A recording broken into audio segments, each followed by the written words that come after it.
రాయదుర్గం పట్టణంలో వినాయక సర్కిల్ వద్ద మంగళవారం సాయంత్రం 9 గంటల వరకు విస్తృత ప్రచారాన్ని ఎమ్మెల్యే అభ్యర్థి మెట్టు గోవిందరెడ్డి చేపట్టారు.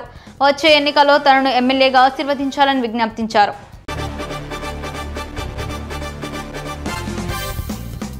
పోలింగ్ కేంద్రాల్లో స్ట్రాంగ్ రూమ్లలో అన్ని రకాల ఏర్పాట్లు చేయాలని, నిర్లక్ష్యం వహిస్తే చర్యలు తీసుకుంటామని జిల్లా కలెక్టర్ గౌతమి హెచ్చరికలు జారీ చేశారు.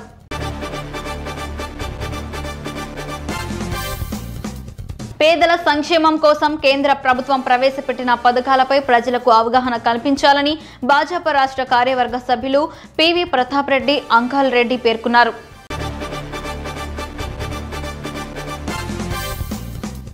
ఏ రంగంలో అయినా కష్టపడే తత్వం ఉంటేనే విజయం సాధ్యమవుతుంది. ఈ విషయంలో భారత జావెలిన్ త్రో సంచలనం నీరజ్ చోప్రా ఎంతో మందికి ఆదర్శంగా నిలుస్తున్నారు.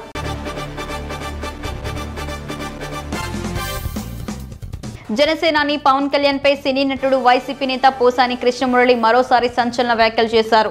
కాపులందరినీ ఏకతాటిపైకి తీసుకువచ్చిన పవన్ ఇప్పుడు తమ ఓట్లను టీడీపీకి వేయమనడం వ్యభిచారంతో సమానమని ఆరోపించారు.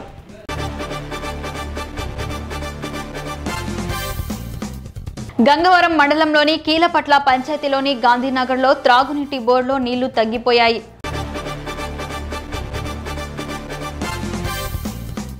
ప్రకాశం జిల్లా ఎర్రగొండపాలెంలోని ప్రభుత్వ ఉన్నత పాఠశాల సమీపంలో మంగళవారం పట్టపగలు బైక్ ను చోరీ చేశారు.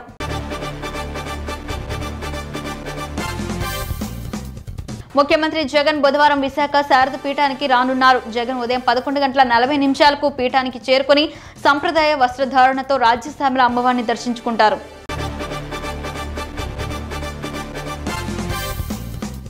గాజువాకలో జరిగిన శంఖారావం సభలో టీడీపీ జాతీయ ప్రధాన కార్యదర్శి నారా లోకేష్ మంత్రి గుడివాడ అమర్నాథ్ కు కోడిగుడ్లు గిఫ్ట్ గా ఇచ్చిన విషయం తెలిసిందే.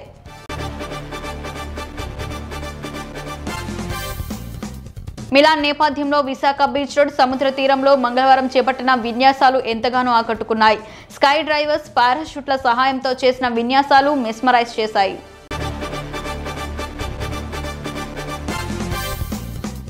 ఉత్తరప్రదేశ్లోని రాయ్బరేలీలో కొందరు యువకుల బహిరంగంగానే ట్రాఫిక్ నిబంధనలను ఉల్లంఘించారు. రీల్స్ చేయడానికి 6 కార్లలో వెళ్తున్న కొందరు యువకులు బహిరంగంగా స్టంట్స్ చేశారు.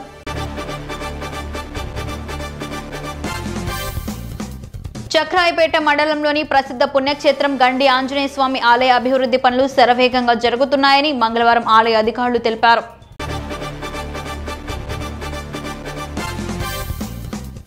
రామచంద్రపురంలో తప్పుడు ధృవ పత్రాలు సమర్పించి బ్యాంకు 27 కోట్ల కుచ్చుటోపీ పెట్టిన కేటుగాళ్లను పోలీసులు మంగళవారం రిమాండ్కు తరలించారు.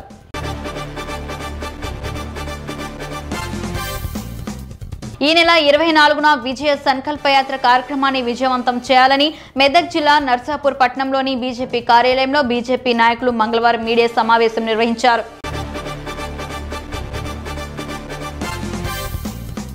రిషబ్ పంత్, లివింగ్ స్టోన్ వంటి బ్యాట్స్మెన్స్ ఒంటి చేతో భారీ సిక్సెస్ కొట్టడం చూశాం. తాజాగా స్పెయిన్ కు చెందిన బాబర్ కూడా ఈ జాబితాలో చేర్చాడు.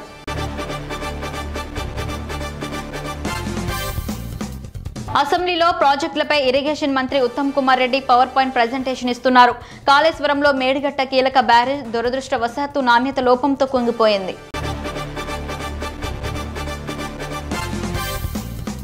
పశ్చిమ గోదావరి జిల్లా పెనుగొండ మండల వ్యాప్తంగా తెల్లవారుజాము నుంచి విపరీతమైన పొగమంచు కురవడంతో ప్రయాణికులు, వాహనదారులు, విద్యార్థులు తెల్లవారుజామున పొలాలకు వెళ్లి రైతులు, కూలీలు తీవ్ర అసౌకర్యానికి గురయ్యామని తెలుపుతున్నారు.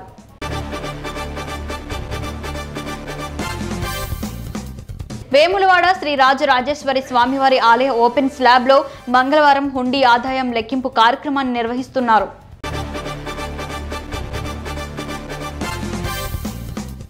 వచ్చే పార్లమెంట్ ఎన్నికల్లో కాంగ్రెస్ పార్టీ తెలంగాణలో 16 ఎంపీ సీట్లు గెలుపొందడమే లక్ష్యంగా పనిచేయాలని కొల్లాపూర్ ఎమ్మెల్యే మంత్రి జూపల్లి కృష్ణారావు పార్టీ శ్రేణులకు పిలుపునిచ్చారు.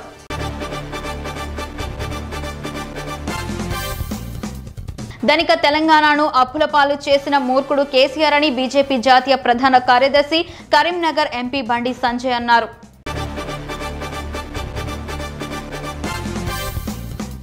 మానకొండూరు మండలం పోచంపల్లి గ్రామ పంచాయతీ కార్యాలయంలో మంగళవారం శివాని హాస్పిటల్ వారి ఆధ్వర్యంలో ఉచిత వైద్య శిబిరాన్ని నిర్వహించారు.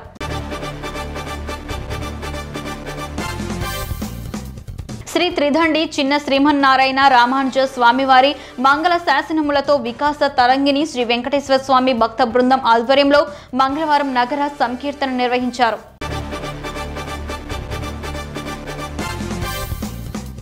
గాజువాకలో జరిగిన శంఖారావం సభలో టీడీపీ జాతీయ ప్రధాన కార్యదర్శి నారా లోకేష్ మంత్రి గుడివాడ అమర్నాథ్ కు కోడిగుడ్డు గిఫ్ట్ గా ఇచ్చిన విషయం తెలిసిందే. దీనిపై తాజాగా మంత్రి అమర్నాథ్ స్పందిస్తూ నారా లోకేష్ కోసం మట్టి కుండలో పప్పు వండుకుని తెచ్చాను, నన్ను పంపించమన్నా పంపిస్తాను, వాళ్లే వచ్చి తీసుకెళ్లాలనుకున్నా ఓకే అని అన్నారు.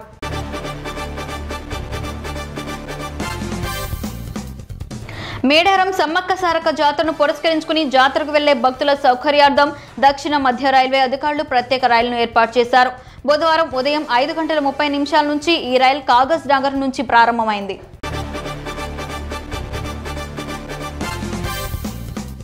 పాలమూరు యూనివర్సిటీ విద్యార్థులతో ప్రధాని నరేంద్ర మోడీ వర్చువల్ గా సమావేశమయ్యారు. ఎంఈఆర్యు పీఎం ఉషా నిధుల నుండి యూనివర్సిటీకి 100 కోట్ల రూపాయలను విడుదల చేశారు.